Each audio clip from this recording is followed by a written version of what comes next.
유대 사회에서도 따돌림을 당했거든요. 같은 하나님을 믿었지만 예수는 믿지 않았습니다. 예수가 메시아라는 것을 유대교를 믿는 사람들은 믿지 않았어요. 그래서 예수 믿는 사람들을 외면했습니다. 그래서 가족에서도 우리식으로 말하면 호적을 파내고 쫓아내고 상대를 하지 않았습니다. 동족인 유대 사회로부터 내몰리는 그런 어려움을 겪고, 또 하나는 로마 사회로부터도 박해를 받았습니다. 그 이유는 로마 사회는 황제 숭배 사회였는데, 그리스도인의 고백은 예수 외에는 다른 주가 없다, 하나님만이 유일하신 주라는 신앙의 고백을 굳게 붙잡고 있던 사람들이기 때문에 황제 숭배를 할 수가 없었어요. 그래서 목숨을 걸고서라도 그들은 황제 앞에 절하지 않았습니다. 유대 사회로부터 외면당하고 또 로마 정부로부터 박해를 받는 이중의 생활고 가운데서 살았던 사람들이 초대교회 성도들입니다. 이런 성도들에게 야고보는 편지를 해 주었습니다. 이런 배경하에 야고보 편지가 그들에게 전달되었다라는 점을 집중해서 여러분 놓치지 말고 오늘 말씀을 들어주시기를 바랍니다.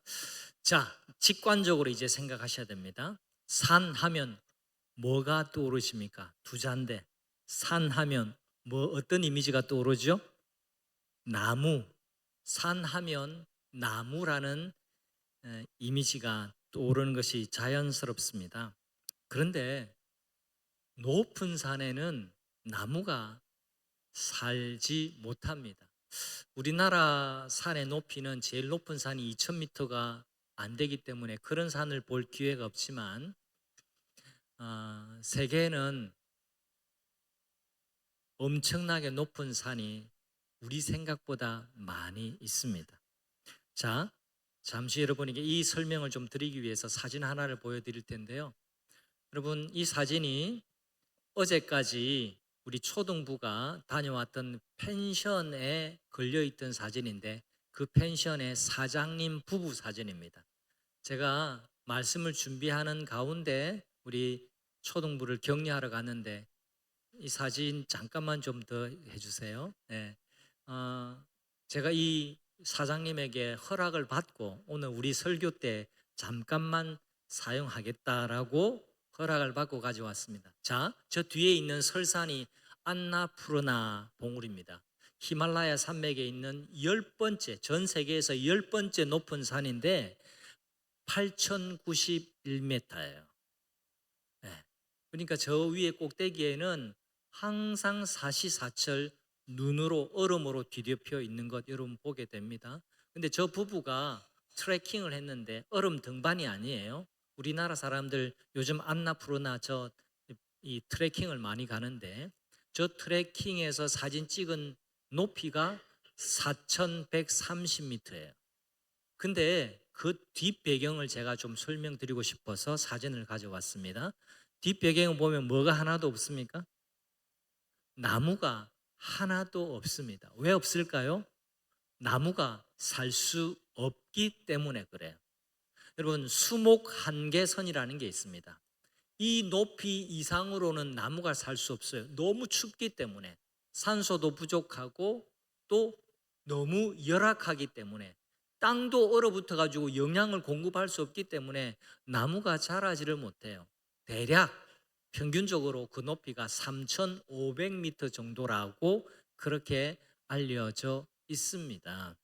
그런데 여러분, 그런데 말이죠, 이 수목 한계선 가까이, 여기가 수목 한계선이라면 이 수목 한계선 가까이에서 자라난 나무들은 특별한 특징들이 있습니다.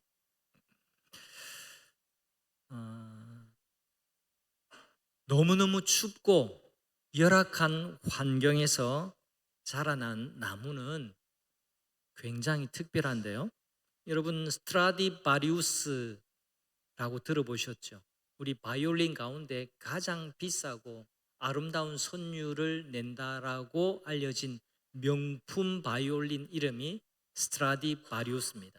스트라디바리우스는 이 명장의 이름을 따온 그 제품이에요.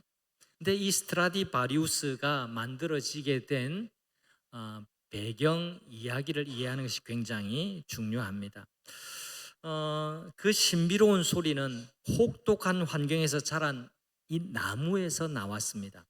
1600년대 유럽, 이 스트라디바리우스가 이 명장이 살던 때가 1600년 어간이었습니다. 이 1600년대에 유럽에 엄청난 한파가 들이닥쳤습니다. 소빙하기라고 불릴 정도로 유럽에 엄청난 한파가 몰아치게 되어졌는데요. 이때 이탈리아 북부 돌로미티 산맥의 나무들은 혹독한 추위를 견디면서 아주 천천히 자랐습니다. 그래서 나무는 나이테가 평소보다 더 촘촘하고 목질은 단단해질 수밖에 없었습니다. 왜요? 그 높은 곳에서 살아남기 위해서 견뎌냈던 겁니다. 명장 스트라디바리우스는 바로 이 나무를 선택해서 바이올린을 만들었고 지금까지도 인류 최고의 소리로 인정을 받고 있습니다. 혹독한 시간을 견뎌낸 나무가 세기를 뛰어넘는 울림을 낳은 것이죠. 성도 여러분, 우리 인생도 마찬가지입니다. 누구나 원치 않은 상처, 문제, 좌절, 고난을 겪으면서 살아가고 있습니다. 고통 없이 태어나서 고통 없이 죽는 사람은 아무도 없습니다. 여러분 다 기억하실지 모르겠지만 태어날 때 다 응애하고 울었습니다. 왜 울었는지는 모르겠어요. 생물학적으로는 숨 쉰다고 울었다 하지만 태어나는 것 자체가 고통이기 때문에 또 고통의 세상에 나왔기 때문에 운다라고도 볼 수 있습니다. 제가 목회자잖아요. 죽음을 어느 누구보다 가까이서 보게 됩니다. 늘 죽음을 준비하면서 살아가고 있지요. 그런데 여러분, 사람이 죽는 것도 쉽게 죽지 않습니다. 생명이라는 게 금방 꺼지지 않습니다. 심한 고생을 그래서 죽을 만큼의 고생이라고 그렇게 말하죠. 제가 드리고 싶은 얘기는 인생이 태어나면서 인생이 이 땅 위에서 마감할 때까지 좌절, 시련, 고통, 고난, 문제, 아픔, 상처가 없는 사람은 아무도 없다라는 겁니다. 고난과 시련 앞에서 어떻게 반응할 것인가? 이 부분에 관해서 성경 야고보서는 우리에게 가르쳐 주고 있습니다. 오늘 짧게 세 가지를 여러분에게 말씀드리고자 합니다. 야고보는 우리에게 이렇게 가르쳐 줍니다. 첫 번째, 믿음의 선택을 하라라고 우리를 가르쳐 줍니다. 이걸 한 단어로 말하자면 기쁨입니다. 기쁨. 야고보는 이렇게 말씀합니다. 2절의 말씀을 같이 한번 합독하겠습니다. 내 형제들아, 너희가 여러 가지 시험을 만나거든 온전히 기쁘게 여기라. 여러분, 솔직히 이 말씀 참 놀랍지 않습니까? 어떻게 사람이 시험을 기쁘게 받아들일 수 있다는 말일까요? 이 말은 일부러 시험을 찾아다니거나 라는 말도 아니고 억지로 고통 가운데 억지로 웃음을 지으면서 살아가라 라는 뜻도 아닙니다.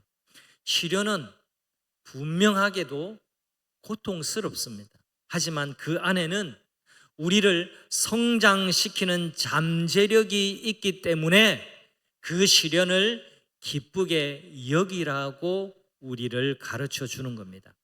하나님께 쓰임받은 사람들을 보십시오. 아브라함은요, 아들을 얻기까지 25년 동안이나 긴 시간 기다렸습니다. 요셉은 하루아침에 애굽의 총리가 된 것이 아닙니다. 13년 동안 감옥에서 보디발의 집에서 고생하면서 고난을 견뎌냈습니다. 모세는 40년의 광야에서 훈련을 받았습니다. 다들 시련을 통과해낸 사람들입니다. 시련을 기뻐하려면 시련을 기뻐하는 방법을 알아야 해요. 시련 자체에 집중하지 말고 하나님께 집중하는 겁니다. 여러분 우리 시야가 이렇게 이만큼 볼 수 있어요. 사람마다 약간의 차이는 있을 수 있지만 여러분 이게 우리의 시각이에요. 그런데 우리가 시련을 당하면 시야가 이렇게 좁아지는 경우가 굉장히 많아요. 내 생각으로, 내 관점으로 이걸 이렇게만 보기 때문에 보는 폭이 좁아질 수밖에 없어요. 근데 시련을 당할 때 여러분 믿음으로 선택을 하고 하나님의 관점을 가지라고 그렇게 말씀하는 겁니다. 여러분 하나님이 반드시 나를 인도하신다. 여러분 이 믿습니까? 하나님은 반드시 나를 인도하신다라고 신뢰할 때 시련은 그때부터 달리 보이기 시작할 겁니다. 하나님은 우리를 괴롭히는 과학자가 아니십니다. 오히려 최고의 우리를 단련시키는 최고의 트레이너에 가까운 분이에요. 우리의 믿음이라는 근육을 강화시켜 주시고 키워 주시려고 시련이라는 도구를 사용하시기도 하는 겁니다. 그 과정에서 우리는 인내라는 것을 배우게 됩니다. 3절 말씀에 보면 너희의 시련이 인내를 만들어내는 줄 알미니라. 자, 2절 말씀 다시 한번 볼까요? 야고보는 시험을 당하거든 시련을 온전히 기쁘게 여기라 이렇게 말씀합니다. 여기서 여기라, 기쁘게 여기라는 말이 굉장히 중요합니다. 여기라 무슨 말인지 잘 감이 안 오시죠? 여기라는 말은 헬라어로는요 헤이게이사스테라는 말인데 여러분 이 말 분명히 들어본 적 있습니다. 여러분 헤게모니라는 단위를 아시죠? 헤게모니를 잡는다. 이게 외교 관계 가운데 헤게모니를 잡는다. 그 다음에 누구랑 이렇게 대치하고 있는데 헤게모니를 잡는다. 이 뜻이 뭡니까? 주도권을 잡는다라는 말이죠. 여러분 기쁘게 여기라라고 할 때 이 여기라라는 말이 바로 헤게모니라는 말과 연결되는 겁니다. 여러분 주도하다라는 뜻이죠. 감정이 내 인생을 끌고 가지 못하게 하라는 겁니다. 여러분 감정이 주도권을 갖고 나를 이끌고 가면 그 감정의 폭이 움직이는 만큼 내 삶이 불안정해지는 겁니다. 믿음이 내 인생을 주도해 가도록 믿음이 주도권을 갖도록 기쁨이 주도권을 잡게 하라라는 권면이 바로 시련을 기쁘게 여기라는 말씀 속에 있는 겁니다. 여러분 지금 생각해 보세요. 내 삶의 주도권을 누가 쥐고 있는지 잘 생각해 보세요. 감정에 휘둘리면서 살고 있습니까? 감정에게 헤게모니, 주도권을 주지 말라고 우리에게 말씀합니다. 여러분 기쁨이 여러분의 삶의 주도권을 쥐고 여러분을 인도해 가도록 여러분의 자리를 내어주시기를 축복합니다. 네, 기쁨이 우리를 이끌고 가도록. 두 번째, 야고보는 이렇게 우리를 가르쳐 줍니다. 하나님의 관점을 가지라는 겁니다. 이걸 한 단어로 말하면 역시 지혜입니다. 여러분, 자 이어서 생각해 보시죠. 솔직히 말하자면 시련을 기쁘게 여기려고 해도 잘 안 될 때가 있어요. 이게 뭐 잘 되나요? 잘 되면 성경도 이렇게 고민하지 않았을 겁니다. 그게 잘 되지 않아요. 왜일까요? 왜 시련을 기쁘게 받아들이기가 힘들까요? 그건 지혜가 부족하기 때문에 그렇습니다. 그래서 야고보는 너희에게 지혜가 부족하거든 하나님께 구하라라고 연이어서 5절에 말씀을 하고 있습니다. 여러분 지혜, 여기서 말하는 지혜는요 단순한 요령이나 처세술을 의미하지 않습니다. 하나님의 관점으로 인생을 보는 능력, 그게 바로 야고보가 말하는 지혜입니다. 우리가 하나님의 관점을 얻으려면 어떻게 해야 할까요? 하나님의 말씀을 가까이 해야 합니다. 매일 말씀을 먹고 묵상해야 합니다. 그러면 하나님의 관점이 내 안에 자리 잡기 시작하고 하나님의 관점으로 세상을 볼 수가 있는 겁니다. 우리의 시야가 넓어지기 시작합니다. 그래야 눈앞의 고통을 넘어서 그 안에서 일하시는 하나님의 손길을 발견할 수 있습니다. 믿음의 눈이 열려져야 해요. 여러분, 어떤 사람에게는 보이는데 어떤 사람에게는 보이지 않아요. 그게 이 세상의 차원에는 그게 안목의 차이라고 합니다. 여러분, 안목의 차이도 분명히 있습니다. 사람마다 안목이 달라요. 경험을 많이 한 사람은 안목이 넓어요, 깊어요. 그래서 초심자에게 가르침을 줄 정도가 됩니다. 마찬가지입니다. 하나님의 관점을 가진 사람은 육신의 눈으로 이 세상을 살아가는 사람이 보지 못하는 것을 보게 되는 겁니다. 하나님의 손길을 보는 거예요. 하나님의 뜻을 분별할 수가 있는 겁니다. 그게 바로 지혜입니다. 이 지혜는 기도를 통해서도 주어집니다.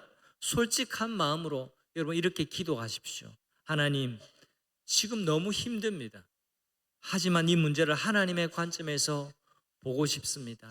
하나님의 관점을 갖게 도와주세요.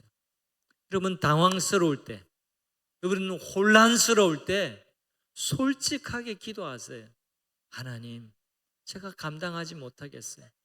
잘 보지 못하겠어요. 힘듭니다. 하나님, 하지만 이 상황 속에서 하나님의 관점으로 지금 상황을 보고 해석할 수 있도록 주님 도와주세요. 그래서 믿음은 해석이라는 말이 있어요. 여러분, 꽃 같은 것을 보고 꽃 같은 일을 겪어도 그 일 속에서 하나님을 느끼고 발견하는 사람이 있는가 하면 그 시련 앞에서 시련이 주는 쓴맛만 보고 불평하고 원망하고 좌절하고 실패하고 상처 입고 무너지는 사람이 있는 겁니다.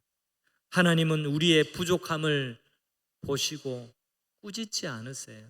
우리 하나님은 우리를 꾸짖는 분이 아니세요. 구하는 자에게 후히 주실 것이라고, 넘치도록 주실 것이라고 약속해 주고 계십니다. 우리 5절의 말씀을 한번 읽어볼까요? 우리 빨간 글씨는 함께 읽고 제가 읽겠습니다. 빨간 글씨는 같이 읽습니다. 너희 중에 누구든지 지혜가 부족하거든 모든 사람에게 후히 주시고 꾸짖지 아니하시는 하나님께 구하라 그리하면 주시리라. 한 번 더, 하나님께 구하라 그리하면 주시리라. 무엇을 구해요?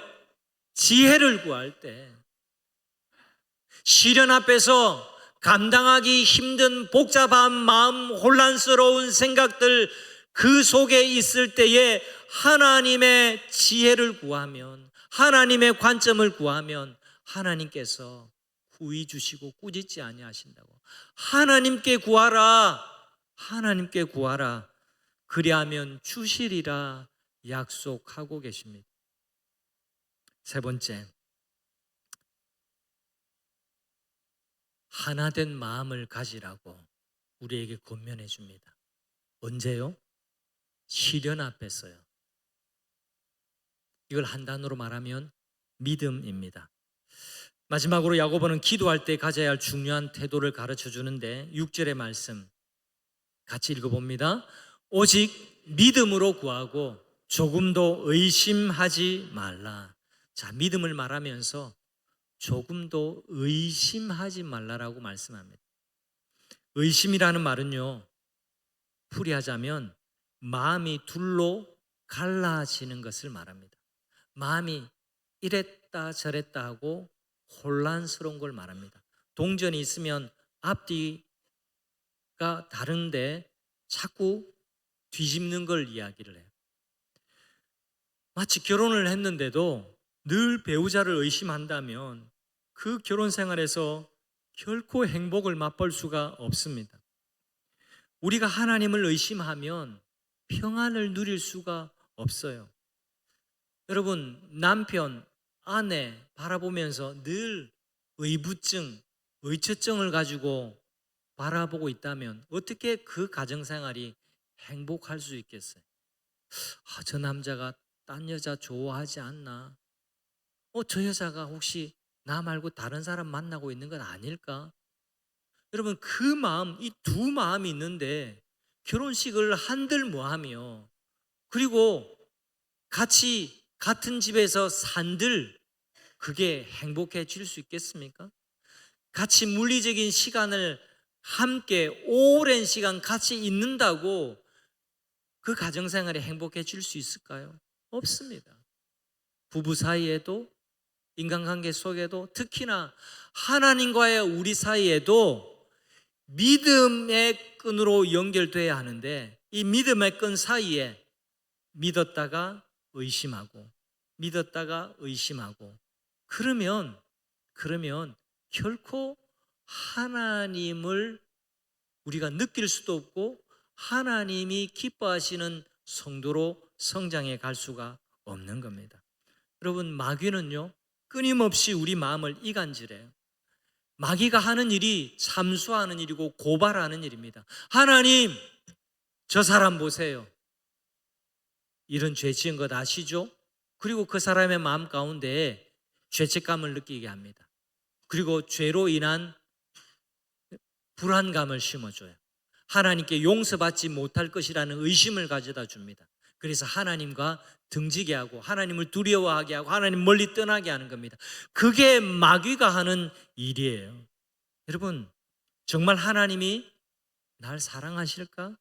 이런 생각을 우리 마음 가운데 계속 심어줍니다. 그 순간 우리의 마음이 흔들리고 믿음의 닻을 내리지를 못하는 겁니다.